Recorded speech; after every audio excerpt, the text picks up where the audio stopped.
Bienvenidos todos a la introducción de componentes eléctricos y circuitos básicos.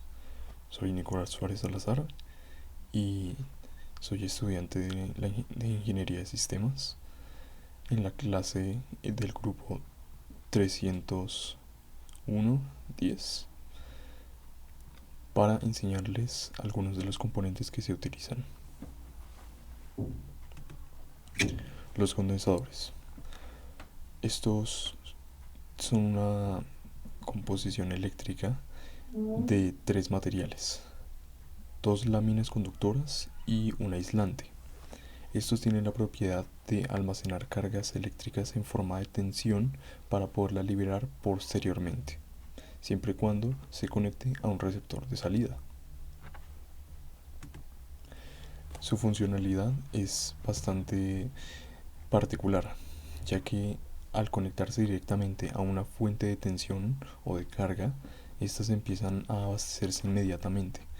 Después de un tiempo, al estar cargado, ambas placas estarán cargadas con una diferencia potencial distinta con diferentes símbolos o polaridad. Es decir, que en una lámina tendríamos una carga positiva y en la otra negativa, pero ambas con la misma cantidad. Estas pueden liberar esa carga siempre y cuando se conecte a un receptor de salida que esté dispuesto a aceptarla. De otras maneras, se va a mantener la carga en el condensador. Otra de las maneras que podemos saber cómo es la cantidad que puede soportar un condensador es mediante esta ecuación que tenemos aquí, que es la cantidad de carga que puede conservar un condensador, y se traduciría como la cantidad, la carga sobre el voltaje. Esto se mide en faradios. Un faradio sería tan grande que necesitaríamos el espacio de más de 100 kilómetros para poder almacenar una carga. Es por esto que se utiliza una cantidad menor, que son los microfaradios, que sería el número por 10 a la menos 6.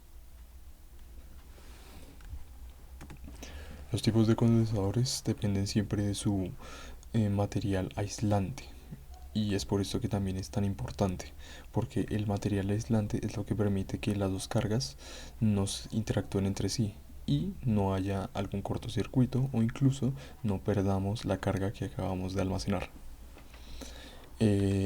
Como ya dijimos antes, se diferencian los tipos de condensadores por el tipo o material que utilizan como aislante.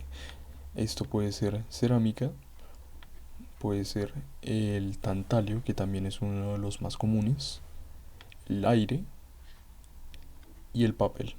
También existen condensadores variables.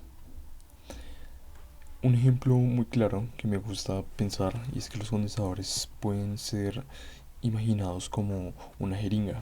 Imaginemos que tenemos una jeringa y tenemos un conducto. Entonces, tenemos una llave en donde conectamos una manguera hacia una jeringa, y la jeringa está conectada por otra manguera para mandar ese agua hacia un vaso, por ejemplo.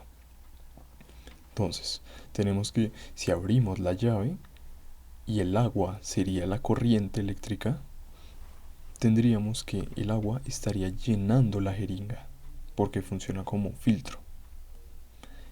Apenas esté completamente llena, siempre y cuando tenga por dónde salir el agua, que en este caso es la electricidad, va a liberarse en forma de la misma carga hacia el vaso. Si el vaso ya está lleno, el condensador o la jeringa no podría vaciarse. Así es como yo me imagino un ejemplo claro de cómo podría funcionar un condensador.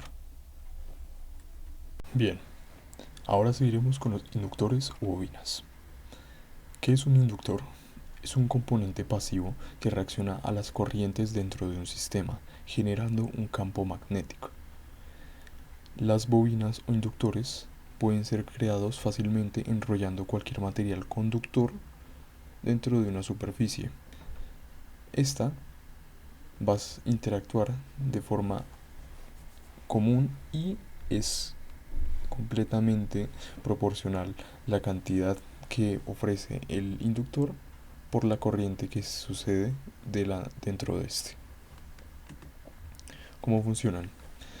Pues cuando circula una corriente dentro de las espiras, que son las vueltas dentro de las bobinas, se genera o se induce un campo magnético. De esta manera, la capacidad de los inductores es hallada mediante la inductancia, o también conocida como la ley de Faraday. ¿Listo? La inductancia se puede mejorar de diferentes maneras. Una de ellas es aumentando la permeabilidad del material conductor del que está hecho, o incluso aumentando el tamaño del núcleo, que es la superficie en la que se da vueltas las espiras. Una de las características importantes de los inductores o bobinas es que se oponen a los cambios bruscos que puedan tener las corrientes dentro de los sistemas o circuitos. Esto hace que sean cruciales cuando se quiera manejar la corriente alterna, que ya saben que varía demasiado entre polaridad positiva y negativa. Esto, al conectar una corriente por un inductor en una corriente alterna, si se varía, por ejemplo, con un interruptor que tiene una corriente continua de 5 voltios y después se apaga, la corriente que estaba pasando por el inductor hará que se mantenga siempre continua. No siempre, pero va a tratar de que sea así, ya que ellos se oponen a los mismos cambios. Los tipos de inductores que se pueden utilizar ahora mismo son según el núcleo en el que estén enrollados. Pueden ser núcleos de aire, de hierro o de ferrita. Estos son materiales férricos. También es por la frecuencia de la corriente aplicada, ya que hay inductores que manejan alta frecuencia y baja frecuencia, según el recubrimiento, que ya sea esmalte, plástico, resina o incluso el metal. Es importante saber que los inductores no pueden tener su material conductor sin aislar, ya que esto haría un cortocircuito dentro del mismo sistema. Y también existen inductores digo, de forma fija y ajustables. Un ejemplo también para utilizar los inductores son los propios audífonos, ya que los audífonos en sí son un sistema de inducción, ya que manejan frecuencias. Como ya dijimos, los inductores se oponen a los cambios bruscos y lo que hacen los audífonos es mandar desde el celular una señal a los imanes que tienen dentro. Estos imanes reaccionan de forma magnética pasando una corriente a un inductor dentro, que es como una pequeña bobina que está atada a una membrana. Cuando se sacude o cuando se empieza a interactuar el imán con el inductor, crea una forma de bombeo. Esto hace que se mueva de arriba a abajo inmediatamente, creando una frecuencia, que ya sabemos que una frecuencia es el periodo en el que oscila una variable. Así pues, cuando el inductor es afectado por la corriente magnética, lo que hace es que al generar la frecuencia se pueda alterar de cierta manera el sonido que éste genera. Es por eso que nosotros podemos escuchar mediante los audífonos con este sistema. ¿Listo? Bien, ahora hablaremos de los diodos. ¿Qué es un diodo? Bueno, el diodo es un dispositivo eléctrico semiconductor que presenta dos partes. El ánodo, que es la que maneja la carga positiva, y el cátodo, que es la que maneja la carga negativa. Esto hace que funcione de una sola manera, fluyendo la corriente en un solo sentido. Es decir, que si se utiliza de manera inversa, bloqueará el circuito o bloqueará el flujo de la corriente. Su funcionamiento se debe al inventor Lee de Forest, quien John Fleming tomó algunos de sus principios para crear el primer diodo. En la antigüedad se utilizaban válvulas vacías que se llamaban válvulas termoiónicas, cuyo fin era utilizar la funcionalidad de los diodos como método de iluminación. También eran conocidas como lámparas incandescentes. ¿Cómo funcionan los diodos? Como ya dijimos, presentan dos partes, el ánodo y el cátodo. Esto permite el flujo de la corriente creando una resistencia nula para que esta pase sin ningún problema. El problema es que si se utiliza de forma inversa, creará una resistencia infinita, siendo imposible el flujo de la corriente. También podemos mirar que el diodo polarizado directamente actúa como un interruptor cerrado.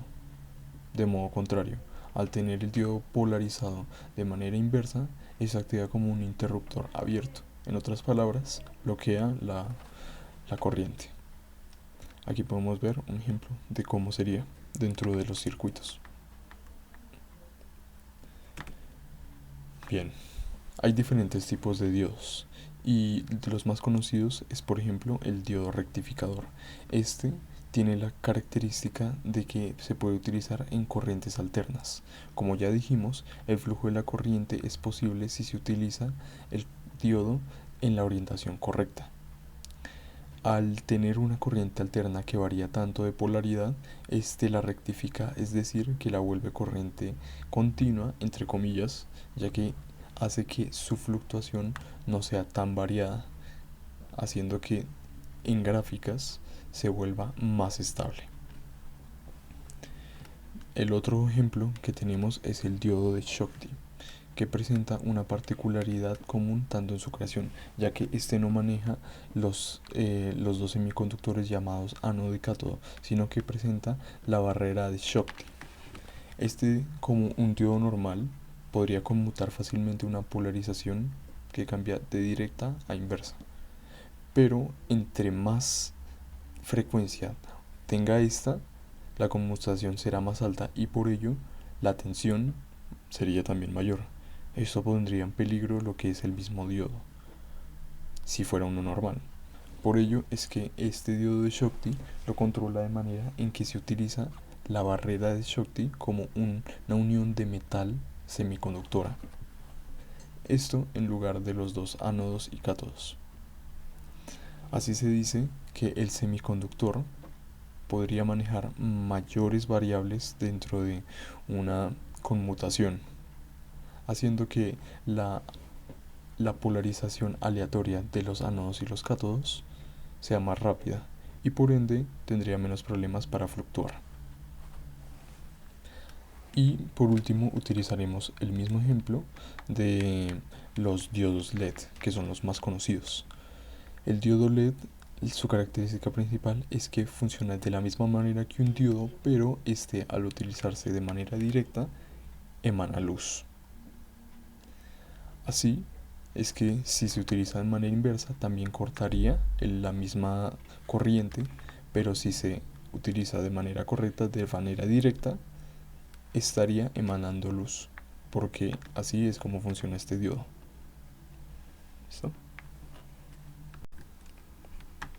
Bien, ahora como último estaremos hablando de qué es un transistor.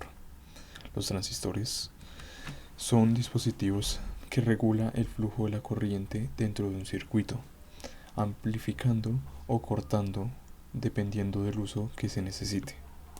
Este maneja tensiones eléctricas y corrientes electrónicas.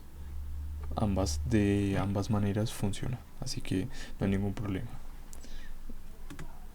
¿Cómo funciona un transistor? Los transistores operan con un flujo de corriente, es decir, que no pueden funcionar a menos de que interactúen con el mismo circuito con una fuente de energía.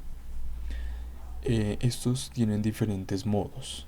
El modo activo es el que deja que una corriente se nivele de cierta manera, funcionando como un amplificador, es decir, con una señal débil genera una corriente más fuerte. La, el siguiente modo es el modo de corte o modo interruptor abierto, es decir, que no funciona o no dejaría pasar la corriente, bloqueándola en el paso, como el diodo en el anterior caso, que no deja pasar el flujo de la corriente. Y en saturación, que este es el modo en donde deja pasar absolutamente todas las corrientes en una sola dirección. Incluso no solo amplificada, sino que toda la corriente máxima del mismo circuito estaría dejando fluirse por el mismo transistor.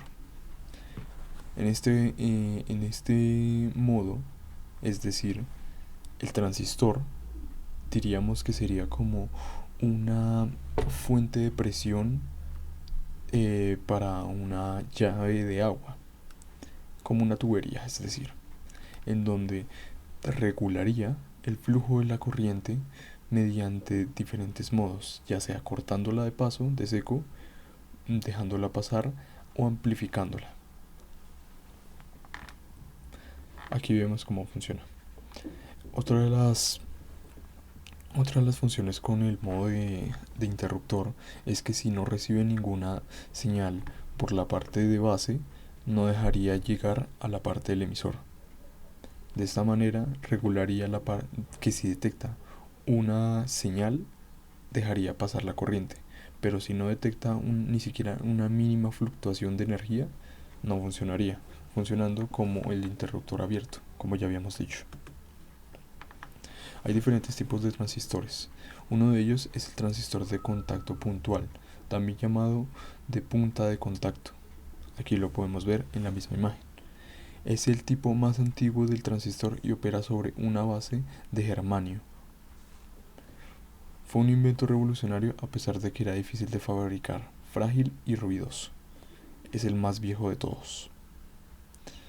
El siguiente es el transistor de unión bipolar, fabricado sobre un cristal de material semiconductor que contamina de manera selectiva y controlada con átomos de arsénico o fósforo, donantes de electrones. Estos son los que proveen para generar así las regiones de base, emisor y conector. Es decir, que no necesitaría las tres patas como conocemos los transistores comunes dentro de los chips integrados. Significa que estos mismos se generarían mediante un campo que fluctúe con la misma corriente. Transistor de efecto de campo. Este es el siguiente.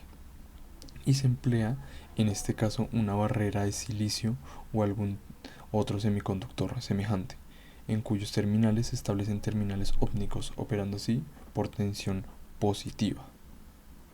Y por último tenemos los fototransistores. Se llaman así porque son sensibles a la luz, en espectros cercanos a lo posible, de modo que se pueden operar por medio de ondas electromagnéticas a distancia. Y listo, esto sería todo. Aquí les dejaría en la descripción las bibliografías con la fuente de toda la información que he conseguido para este trabajo. Y sin más, muchísimas gracias a ustedes por prestarme atención. Soy Nicolás Suárez y los veré pronto.